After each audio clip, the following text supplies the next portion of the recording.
موسیٰ کے دین کو چھوڑ دو، کہو کہ فرعون کے سوا کوئی خدا نہیں، ورنہ میں تمہیں جان سے مار دوں گا۔ تم صرف ایک کمزور انسان ہو، پھر بھی تم خدا ہونے کا دعویٰ کرتے ہو فرعون۔ اللہ کی قسم میں کبھی انکار نہیں کروں گی۔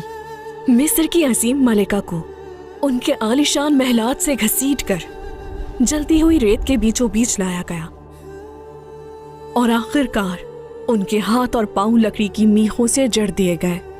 انہیں ان کی اپنی قوم کے سامنے رسوا کیا گیا۔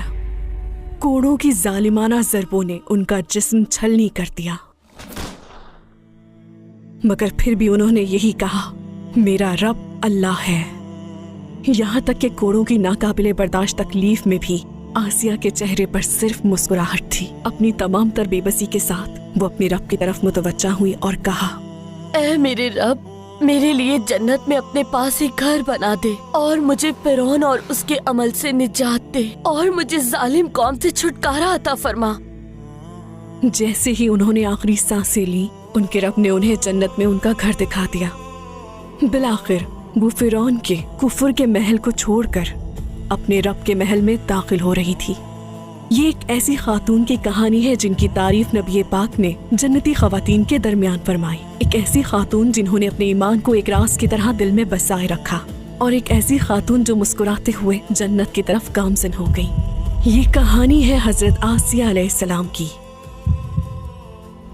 یہ ویڈیو سیریز مستند اسلامی ذرائع سے لیے گئے سینکڑوں حوالوں پر مبنی ہے۔ AI سے تیار کردہ تمام بصری مناظر مستند مسلم علماء کے مشورے اور اسلامی ہدایت کی روشنی میں تیار کیے گئے ہیں۔ مصر میں دریائے نیل کے کنارے کھڑا ایک عالیشان محل، میں تمہارا سب سے بڑا خدا ہوں۔ اور اس سرزمین کا حکمران فرعون، وہ اپنے وقت کا سب سے بڑا ظالم تھا۔ وہ لوگوں کو غلاموں کی طرح سخت حالات میں کام کرنے پر مجبور کرتا اور ان کی ذرا سی غلطی پر انہیں وحشیانہ سزائیں دیتا، اور وہ خاموشی سے بے چارگی کے عالم میں اطاعت کرتے، اس کے ظلم اور تشدد کو سہتے ہوئے۔ لیکن اس عالیشان محل کے اندر کوئی بہت ہی خاص شخصیت موجود تھی، کوئی ایسی ہستی جس کا احترام ظالم فرعون بھی کرتا تھا اور ان کی بات کو اہمیت دیتا تھا، اس کی بیوی آسیہ۔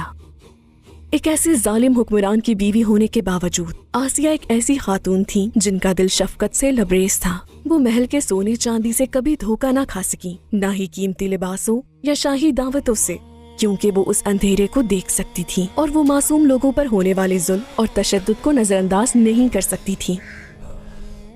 جہاں آسیہ اپنے دل کی گہرائیوں میں یہ درد محسوس کرتی تھی، وہیں محل کے دوسری طرف ایک بالکل مختلف منظر سامنے آ رہا تھا۔ فرعون نے اپنے آدمیوں کو دریا کے بیچوں بیچ چبوترے بنانے کا حکم دیا، جہاں دن رات جشن منائے جاتے، موسیقی کی آواز ہواؤں میں بکھرتی اور ہر طرف کہکہے گونجتے۔ بھنے ہوئے گوشت، ہر قسم کی مٹھائیوں سے بھرے میز اور مشروبات اور سونے کے پیالے ہر کسی کو حیرت میں ڈال دیتے۔ لیکن اس تمام تر دولت کے باوجود آسیہ کو وہ سکون نہیں مل رہا تھا جس کی انہیں تلاش تھی۔ اور جیسے جیسے دن گزرتے گئے، ایک رات گہری نیند کے عالم میں فرعون نے ایک چونکا دینے والا خواب دیکھا۔ اے فرعون، اللہ جو اس کائنات کا خالق ہے اور جس نے تمہیں یہ بادشاہت دی، وہ بنی اسرائیل میں ایک بیٹا پیدا کرے گا۔ وہ بچہ تمہاری سلطنت اور تمہارے تخت کو تباہ کر دے گا۔ وہ تمہاری خوشیاں چھین لے گا اور تمہاری زندگی اجیرن کر دے گا۔ زمین کی بادشاہت ان کے ہاتھوں میں چلی جائے گی اور تمہاری قوم ان کے ہاتھوں غلام بن جائے گی۔ فرعون ہانپتے ہوئے پسینے میں شرابور نیند سے جاگ اٹھا۔ وہ پوری رات سو نہ سکا۔ اس خواب کی وجہ سے بے چینی سے بستر پر کروٹیں بدلتا رہا۔ اپنی بوکھلاہٹ میں اس نے شہر کے جادوگروں اور نجومیوں کو اپنے دربار میں طلب کیا۔ اس نے کھڑے ہو کر انہیں اپنا خواب سنایا۔ نجومیوں نے خاموشی سے اس کی بات سنی اور وقفے وقفے سے ایک دوسرے کو دیکھنے لگے۔ ان کے چہروں پر خوف پھیل گیا۔ جی ہاں، اس کے خواب کی تعبیر واضح تھی۔ جادوگر حقیقت سمجھ چکے تھے۔ بنی اسرائیل میں ایک لڑکا پیدا ہوگا، وہ آپ کی سلطنت کو تباہ اور آپ کے مذہب کو ختم کر دے گا۔ فرعون کا چہرہ زرد پڑ گیا، اس کا سانس رکنے لگا۔ یہ پیشن گوئی نہ صرف اس کی بادشاہت کے لیے چیلنج تھی بلکہ اس کے خدا ہونے کے دعوے کے لیے بھی۔ کیا کوئی اس سے بھی زیادہ طاقتور آنے والا تھا؟ کیا ایک بچہ اس ظالمانہ نظام کو تباہ کرنے کے لیے پیدا ہوگا جو اس نے بنایا تھا؟ یہ خیال ہی اسے پاگل کرنے کے لیے کافی تھا۔ اس کا خوف جلد ہی غصے میں بدل گیا۔ غصے نے اسے اندھا کر دیا۔ بالآخر اس نے وہ خوفناک حکم جاری کر دیا، بنی اسرائیل کے ہاں پیدا ہونے والے ہر لڑکے کو پیدائش کے فوراً بعد قتل کر دیا جائے، مگر لڑکیوں کو زندہ چھوڑ دیا جائے۔ اس دن کے بعد سے مصر کی ماؤں کے لیے زندگی ایک جاگتے ہوئے بھیانک خواب میں بدل گئی۔ ہر نوزائیدہ لڑکے کو فرعون کے سپاہی زندگی سے محروم کر دیتے، اس سے پہلے کہ وہ اپنی ماں کی خوشبو پہچان بھی پاتا۔ گھروں کے دروازے توڑ دیے گئے، ماؤں کی چیخوں سے گلیاں بھر گئی اور آسمان معصوموں کے رونے کی آوازوں سے گونج اٹھا، اور وہ مایوس کن چیخیں محل کی موٹی دیواروں کو چیرتی ہوئی آسیہ کے دل تک جا پہنچی۔ ایک طرف فرعون تھا جس نے اپنے خوفناک ظلم سے ہر کسی کو لرزا رکھا تھا، دوسری طرف آسیہ تھیں جو اپنے پاکیزہ دل میں رحم اور شفقت لیے ہوئے تھیں۔ وہ ایک ہی محل میں رہتے تھے مگر ان کی دنیا ایک نہیں تھی۔ ہر چیخ کسی دوسری ماں کا درد اپنے ساتھ لاتی تھی اور یہ ان کے دل کو بھی جلا دیتی تھی۔ اور ظلم کے ان تاریک ترین دنوں میں آسیہ کا دل آہستہ آہستہ ان جھوٹی طاقتوں سے دور ہوتا جا رہا تھا اور صرف واحد حقیقی طاقت کو تلاش کر رہا تھا، کیونکہ معصوم لوگوں پر اس تمام ظلم کے پیچھے ایک غیبی منصوبہ کام کر رہا تھا۔ فرعون منصوبے پر منصوبے بنا رہا تھا، اپنی فوجوں اور نجومیوں کو متحرک کر رہا تھا، مگر اپنی تمام تر طاقت کے باوجود وہ اللہ کے فیصلے کے سامنے ٹھہر نہ سکا۔ وہ ظالم جو خدا ہونے کا دعویٰ کرتا تھا خوفزدہ تھا کہ اس کا تخت ایک بچے کی سانس سے لرز اٹھے گا۔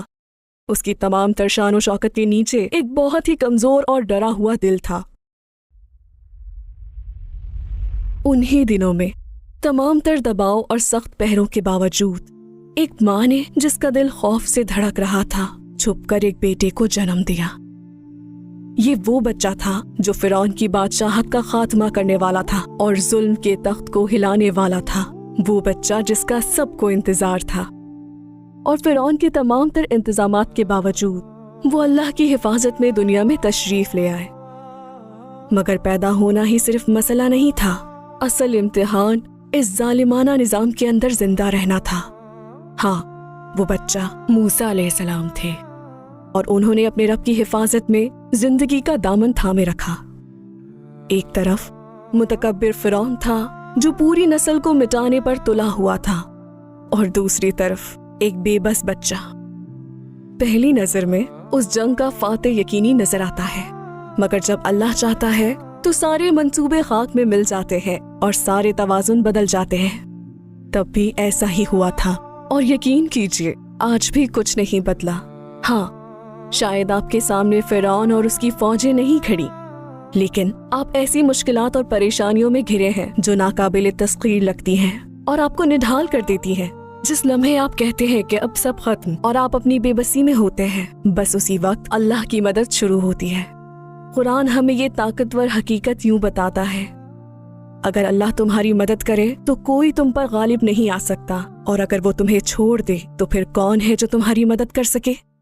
ہاں، بچہ پیدا ہو چکا تھا، مگر ماں کو فرعون کے شر کا خوف تھا اور سمجھ نہیں آ رہا تھا کہ اپنے بچے کو کیسے بچائیں۔ تو عین اسی مایوسی کے لمحے میں اللہ نے ان کے دل میں بات ڈالی، اسے دودھ پلاتی رہ، پھر جب تجھے اس کے متعلق خطرہ محسوس ہو تو اسے دریا میں ڈال دے، اور نہ ڈرنا اور نہ غم کرنا، ہم یقیناً اسے تیری طرف لوٹائیں گے اور اسے رسولوں میں سے بنائیں گے۔ اس الہام نے انہیں سکون بخشا۔ انہوں نے فوراً ایک بڑھئی سے لکڑی کا ایک چھوٹا صندوق خریدا، اور گھر واپسی پر انہیں گلی میں فرعون کے آدمی نظر آئے۔ ان کا دل جیسے حلق میں آ گیا۔ وہ گھبراہٹ میں گھر کی طرف بھاگی، لیکن موسیٰ وہاں نہیں تھے۔ انہوں نے خوفزدہ ہو کر اپنی بیٹی کو دیکھا۔ موسیٰ کی بہن نے اپنے بھائی کو چھپا دیا تھا۔ ماں نے سکون کا ایک گہرا سانس لیا، لیکن وہ جانتی تھی کہ وہ اب اس راز کو مزید چھپا نہیں سکتی۔ فرعون کے سپاہی کسی وقت بھی اندر گھس سکتے تھے۔ اسی وقت انہیں وہ الفاظ یاد آئے جو اللہ نے ان کے دل میں ڈالے تھے۔ بالآخر موسیٰ کو دریائے نیل کے سپرد کرنے کا وقت آ گیا تھا۔ کانپتے ہوئے ہاتھوں سے موسیٰ کی والدہ نے اپنے بچے کو صندوق میں رکھا اور آخری بار اس کے معصوم چہرے کو دیکھا۔ ان کی آنکھوں سے آنسو بہہ نکلے۔ جیسے ہی انہوں نے ڈھکن بند کیا، انہیں محسوس ہوا جیسے ان کا دل چیر دیا گیا ہو اور ان کی آنکھیں اشک بار ہو گئی۔ انہوں نے صندوق کو دریائے نیل میں ڈال دیا۔ صندوق آہستہ آہستہ لہروں پر بہنے لگا۔ انہوں نے اپنی بیٹی سے کہا کہ وہ اس صندوق پر نظر رکھے جو اس کے بھائی کو لے جا رہا ہے، کسی کی نظروں میں آئے بغیر۔ موسیٰ کی بہن دریا کے کنارے کنارے چلتی رہیں، جیسے جیسے صندوق پانی کے بہاؤ کے ساتھ تیرتا جا رہا تھا، اور کچھ دیر بعد وہ ٹھٹک کر رک گئی، کیونکہ اس نے دیکھا کہ دریا اس صندوق کو سیدھا اسی خطرے کے جبڑوں میں لے جا رہا تھا جس سے وہ بھاگ رہے تھے، یعنی فرعون کے محل کی طرف۔ فرعون باہر کھڑا دریا کی طرف دیکھ رہا تھا۔ اچانک پانی پر تیرتے ہوئے صندوق نے اس کی توجہ کھینچ لی۔ اس نے فوراً اپنے خادموں کو پکارا، اس صندوق کو میرے پاس لے آؤ۔ خادموں نے حیرانی سے ایک دوسرے کو دیکھا، پھر صندوق کو پانی سے نکالنے کے لیے دوڑ پڑے۔ تھوڑی دیر بعد اسے محل میں لایا گیا۔ سب نے اپنی سانسیں روک رکھی تھی، تجسس کے ساتھ ان کی نظریں صندوق پر جمی ہوئی تھیں۔ آہستہ آہستہ ڈھکن کھولا گیا۔ یہ بچہ لڑکا ہے، اسے قتل کر دو فوراً۔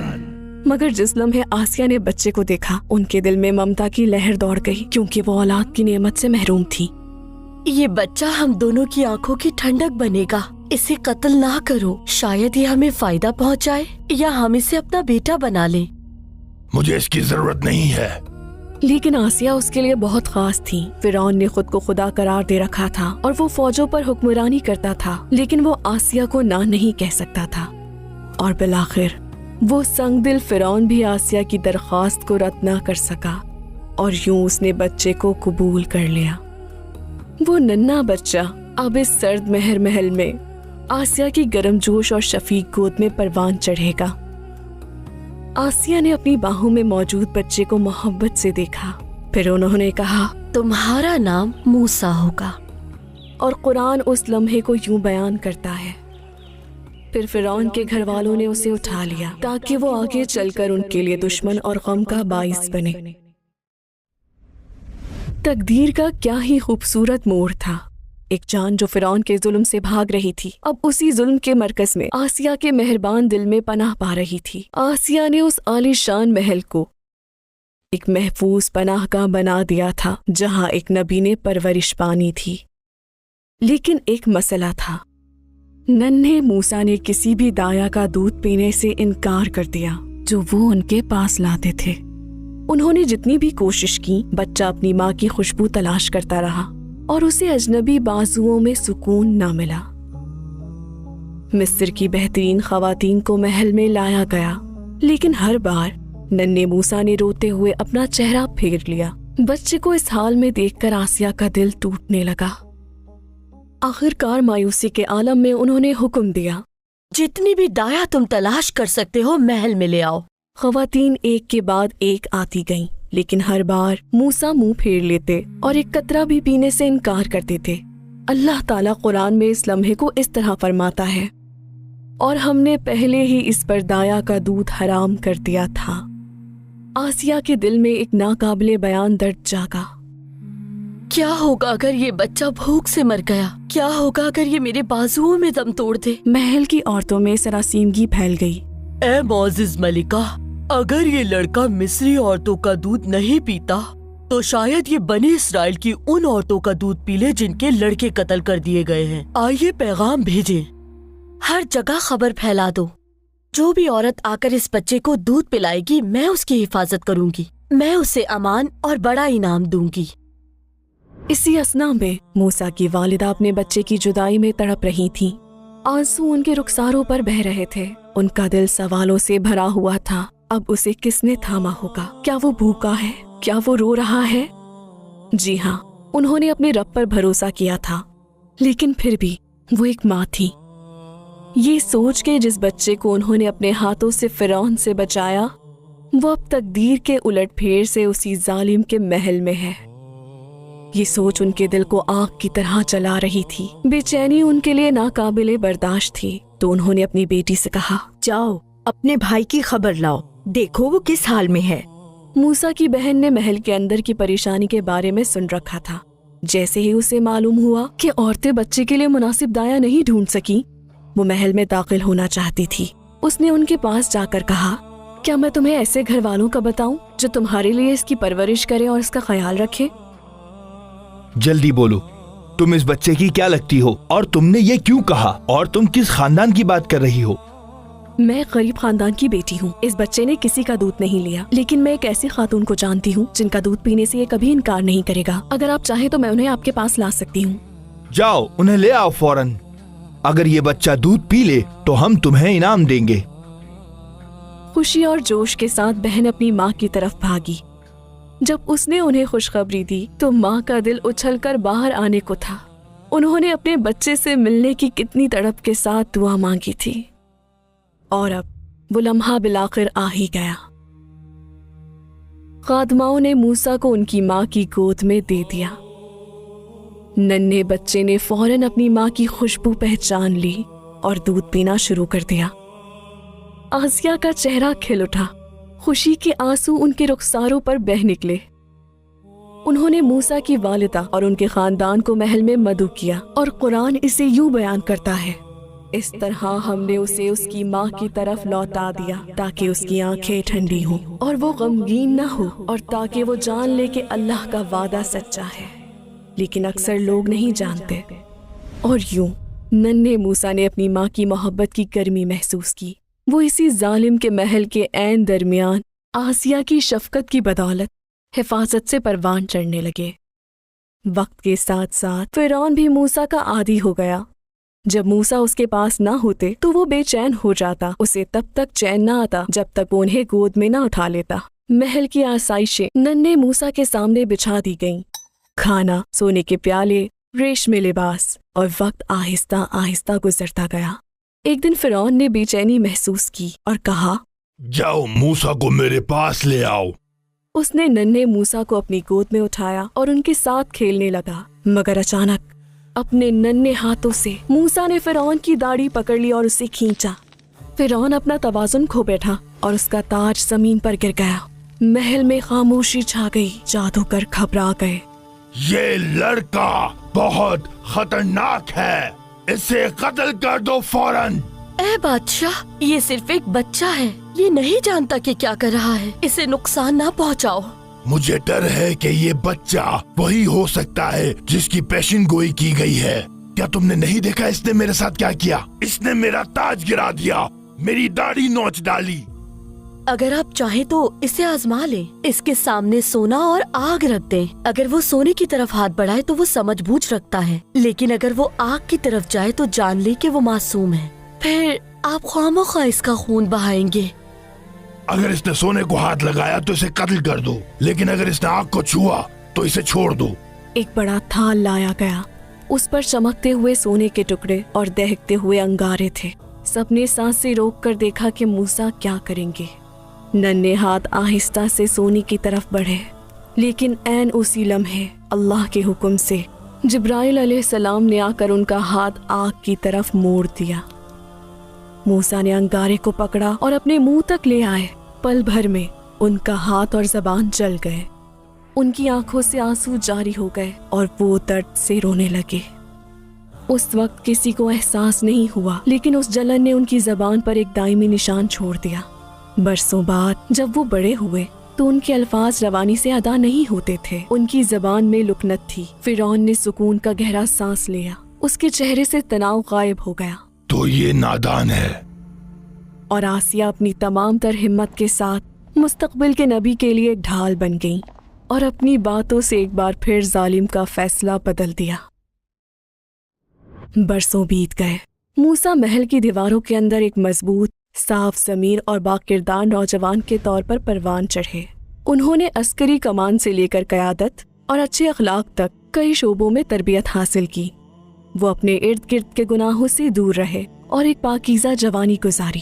آسیہ نے ہمیشہ محسوس کیا تھا کہ وہ کوئی عام بچے نہیں تھے. موسیٰ کو محل کی جھوٹی آسائشوں میں کبھی دلچسپی نہیں تھی. اس کے بجائے انہیں باہر کے مظلوم لوگوں کی تکلیفوں کا احساس تھا۔ وہ ناانصافی کے سامنے کبھی خاموش نہیں رہتے تھے اور اپنے اندر کی اس آواز کو کبھی دبا نہیں سکتے تھے جو کہ ظلم کے خلاف بولتی تھی۔ پھر ایک دن اللہ کی مرضی سے انہیں محل سے بھاگنا پڑا۔